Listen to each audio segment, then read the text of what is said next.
सुलेखा दोस्त जैसे पति पाकर रवि रावत को बहुत ही ज्यादा खुश थी। जैसे पति उसने मांगा था परमात्मा से वैसा ही उसको पति मिला था। लेकिन उसको ये नहीं पता था कि कुछ दिन में रवि अपने पत्नी को घर में ही मरवाने के लिए शादीशुदा प्रेमिका को घर पे बुला लेता और जैसे ही कमरा से रात में रवि बाहर निकलता है उसकी प्रेमिका कमरा के अंदर घुस जाती है।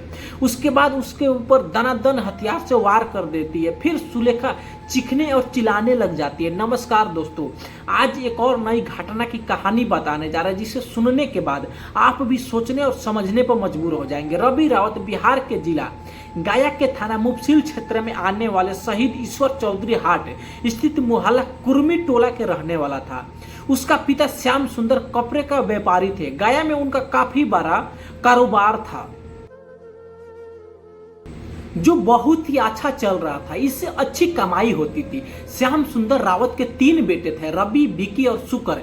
विकी और शुकर पिता के व्यापार में सहयोग करते थे। सुबह दोनों नाश्ता करके पिता के साथ दुकान पे चले जाते थे और दिन भर उनके साथ रहकर पिता का सहयोग करते थे और शाम को दुकान बंद करके घर पे आ जाते थे। लेकिन रवि अपने यार दोस्तों के साथ रहकर उसकी आदतें दिन पर दिन बिगड़ते ही जा रही थी। वह कभी दुकान पे जाता था और कभी कभी दुकान पर बिल्कुल ही नहीं जाता था और ना ही किसी को बात उसको पिता बहुत ही ज्यादा फटकार रवि को लगाते थे। लेकिन उनका बात का असर रवि को कुछ नहीं पड़ता था। इस कान से सुनता था, उस कान से निकाल देता था। अब तो रवि रात में भी बहुत ही देर से आता था। जब सब कोई खाकर सो जाता था तब आता था। इसके बाद उसको पिता काफी ज्यादा परेशान रहते थे। पता नहीं इसका क्या होगा, समय ही बताएगा। उसके बाद रवि दुकान पे जाने लगता है। पिता के साथ 2-4 दिन जाने पर एक दिन उसकी दुकान पर एक महिला आती है कुछ खरीदने के लिए। रवि उसको देखते ही रह जाता है। शादीशुदा होने के बाद भी महिला यानी माया काफी ज्यादा सुंदर लग रही थी और माया भी रवि को तिरछी नजर से देख रही थी। रवि तो पहले ही नजर में प्यार करने लग जाता और फिर महिला खरीदारी करके चली जाती है। उसके बाद भी रवि उसको देखते ही रह जाता है। अब रवि को मन में उस औरत का ही चेहरा आ रहा था। ये देखकर रवि अब अपने पिता और भाई के साथ डेली आने लगा और उनके साथ देने लगा। ये देखकर उसके पिता बहुत ज्यादा खुश थे। चलो अब तो सुधर गया है। लेकिन उनको नहीं पता था कि रवि दुकान चलाने के लिए नहीं, उस महिला से मिलने के लिए दुकान पर आता है। फिर एक दिन वही महिला उसके दुकान पर आती है। उस दिन वो ब्लैक साड़ी पहनकर दुकान पे आती है। रवि जब उसको ब्लैक साड़ी में देखता है तो पागल हो जाता है और बोलता है कि मैडम बोलो आपको क्या चाहिए, साड़ी मुझको दिखाओ। रवि उसको साड़ी दिखाता है और माया साड़ी देखने लग जाती है और रवि धीरे से बोलता है कि मैडम आप बहुत ज़्यादा सुंदर लग रही हो ब्लैक साड़ी में। ये बात सुनकर माया भी खुश हो जाती है और धीरे से रवि अपने पर कार्ड नंबर लिख कर उसको थैले में डाल देता है और फिर बोलता है कि मैडम आप ये साड़ी ले जाओ, अगर अच्छा नहीं लगा तो फिर अब दोबारा लेकर चले आना। जैसे ही वो घर पे जाती है और जब साड़ी निकालती है तो उसमें से कार्ड गिरता है। जब कार्ड को उठाती है तो उसमें पेन से नंबर लिखा हुआ पाया। माया जल्द ही उस बात समझ में आ जाता है।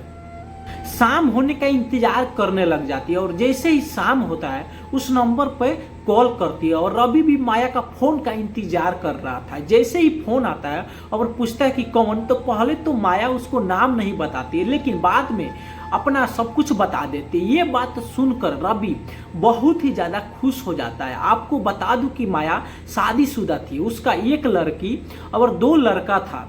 उसका पति सऊदी अरबिया में रहकर काम करता था। वो 2 साल में घर पे आता था और फिर चला जाता। इससे माया भी काफ़ी ज़्यादा उदास रहती थी और माया भी उसके दुकान से करीब 10 किलोमीटर दूर उसका घर था।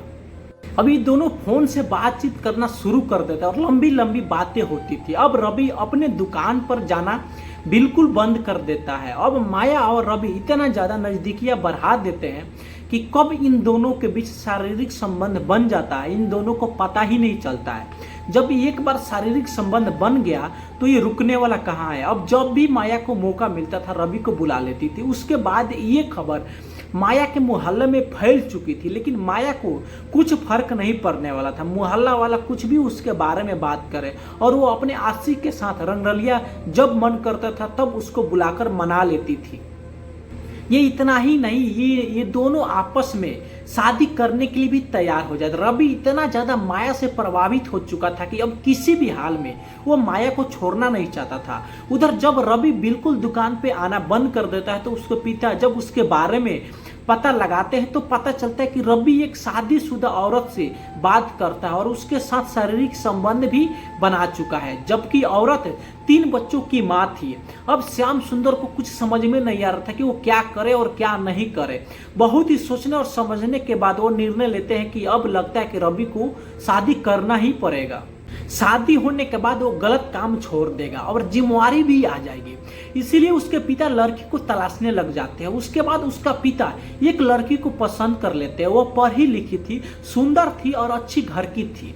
और श्याम सुंदर अपने घर पर आकर सबको बताते। जब रवि ये बात सुनता है तो पहले तो बहुत ही माना करता है कि अभी मुझको शादी नहीं करना है, बाद में मैं शादी करूंगा। लेकिन घर वालों के आगे रवि को एक बात नहीं सुना गया और इधर रवि को समझ में नहीं आ रहा था कि क्या करे और क्या नहीं करे। उसके बाद जब वो माया के घर पे जाता है और अपनी शादी की बात जब माया से बताता है तो माया ये बात सुनकर भड़क जाती है और माया बोलती है कि ऐसे कैसे तुम दूसरी जगह शादी कर सकते हो, हम दोनों ने वादा किया था अच्छा समय आने पे शादी कर लेंगे, फिर तुम मेरे साथ धोखा किया, यानी मुझको तुमने जब मन चाहा यूज किया और बाद में इस्तेमाल करके छोड़ दिया।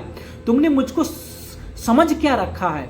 अरे माया ऐसा कुछ नहीं है, घर वालों के दबाव की वजह से मुझको शादी करना पड़ेगा। अगर तुमने शादी नहीं तोड़ा तो मैं बहुत बड़ा बवाल खड़ा कर दूंगी, देख ले। उसके बाद कैसे भी करके रवि ने माया को समझाया और फिर बाद में दोनों ने फिर से शारीरिक संबंध बनाते हैं और उसके बाद रवि सीधे उसके घर से दुकान पे चला जाता है। उसके बाद रवि माया से लगातार 1 महीना तक ना बात करता है और ना ही उससे मिलने जाता है। उधर माया को कुछ समझ में नहीं आ रहा था कि आखिर रवि ने सचमुच मुझे धोखा दे दिया क्या। उधर माया भी उससे मिलना चाह रही थी और उधर रवि भी माया से मिलने के लिए तरस रहा था। एक दिन जब रवि का शादी फिक्स हो गया तो माया को कॉल करता है। उस टाइम माया के बच्चा स्कूल गया था। लो उसी टाइम रवि को माया बुला लेती है और पूछती है कि इतना दिन तुम कहाँ थे? तुम्हें पता है ना मैं तुमसे बहुत ही ज्यादा प्यार करती हूँ, इसके बाद भी तुमने मुझसे मिलने एक बार भी नहीं आया। रवि अभी कुछ नहीं बोल रहा था, उसको ये समझ में नहीं आ रहा था कि इसको कैसे मैं बताऊं कि मेरा शादी तय हो गया है। उसके बाद कैसे भी करके हिम्मत को जुटाया और फिर बोला, देख मेरा शादी तय हो गया है, मेरे घर वालों ने जबरदस्ती शादी करवा रहा है। ये बात जैसे ही माया सुनती है उसके बाद रवि को अनाप शनाप बोलना शुरू करती है और बोलती है कि मुझे तुमसे यही उम्मीद था, अगर मुझसे शादी नहीं करना था तो तुम झूठी कसम क्यों खाई। उसके बाद कैसे भी करके उसको रवि ने समझाया कि मैं तुमसे ही शादी करूंगा और कभी भी अपने पत्नी को पत्नी का दर्जा नहीं दूंगा। उसके बाद उसको रास्ते से हटाना मेरा काम है और फिर हम दोनों शादी कर लेंगे। ये बात सुनकर माया को कुछ भरोसा हुआ और ये बात मान लेती है। उसके बाद फिर ये दोनों आपस में शारीरिक संबंध बनाते हैं। कुछ दिन बाद रवि शादी करके अपनी पत्नी को घर लाता है। इसकी पत्नी भी बहुत ज्यादा खुश थी। जैसे उसको पति और परिवार चाहिए था वैसा उसको सब कुछ मिल गया था। 1 सप्ताह होने के बाद रवि ने अपनी प्रेमिका के साथ एक प्लान बनाया और बोलता है कि आज की रात सुलेखा को रास्ते से हटाना ही पड़ेगा। उसके बाद रवि बोला कि जब सब कोई सो जाएगा तो मेन गेट का दरवाजा भी खोल कर रखूंगा और जैसे ही कमरा से बाहर जाऊंगा मैं मिस कॉल कर दूंगा, तुम अंदर कमरे में चले जाना और इसके लिए 1-2 औरत को लेकर आना। रात जैसे ही सुलेखा सब किसी को खाना खिलाकर और बर्तन धोकर और दिन भर की मेहनत सफाई करके जैसे ही वो बिस्तर पर गिरती है उसको तुरंत ही नींद आ जाती है। करीब जैसे ही 11 बजे उसने मिस कॉल किया माया को, माया ने तुरंत दूसरी औरत को भी लेकर उसके घर में घुस जाती है और एक सीढ़ी पर रुक जाती है और दूसरी औरत रवि के कमरा के गेट पे खड़ी हो जाती है। जैसे ही रवि कमरा से बाहर आता है उसके बाद माया कमरा के अंदर जाती है और जैसे ही उसके ऊपर वार करती है दनादन, चोट लगने की वजह से सुलेखा जोर जोर से चीखने और चिल्लाने लग जाती है। जैसे ही कमरा में चीखने और चिल्लाने की आवाज आती है बगल में सो रहे उसके देवर बिकी और शुकर और तुरंत कमरा से बाहर निकल जाते हैं और देखते ही सीढ़ी पर 2 औरत मुंह बांधकर भाग रही थे। तुरंत एक भाई ने उसको पकड़ा और बिकी ने कोई शक न करे उसने दूसरे को पकड़ लिया और दोनों को मारना शुरू कर दिया। उसके बाद शुकर अपने भाभी के कमरे में जाता है, देखता है कि भाभी की गर्दन पे खून बह रहा था। तुरंत उसको हॉस्पिटल में भर्ती कराया जाता है। उधर जब दोनों औरत को जब चेहरा पर से दुपट्टा खोला जाता है तो माया को देखकर भड़क जाता है। फिर विक्की ने तुरंत 100 नंबर कॉल करके पुलिस कंट्रोल रूम को बुला लिया। उसके बाद पुलिस कंट्रोल रूम वाला थाने को भी सूचित कर देता है और दोनों टीम मौके पर पहुंच जाती है उसके घर पे। और ज़्यादा रात होने की वजह से माया और दूसरी औरत को पकड़कर थाना लेकर चली जाती है। और इधर रवि की पत्नी सुलेखा का सही टाइम पर अस्पताल में भर्ती कराने से उसकी जान बच जाती है। और जैसे ही सुबह होता है पुलिस तुरंत सुलेखा के पास पहुंचती है और बातचीत करती है कि माया और दूसरी औरत के तुम जानती हो क्या।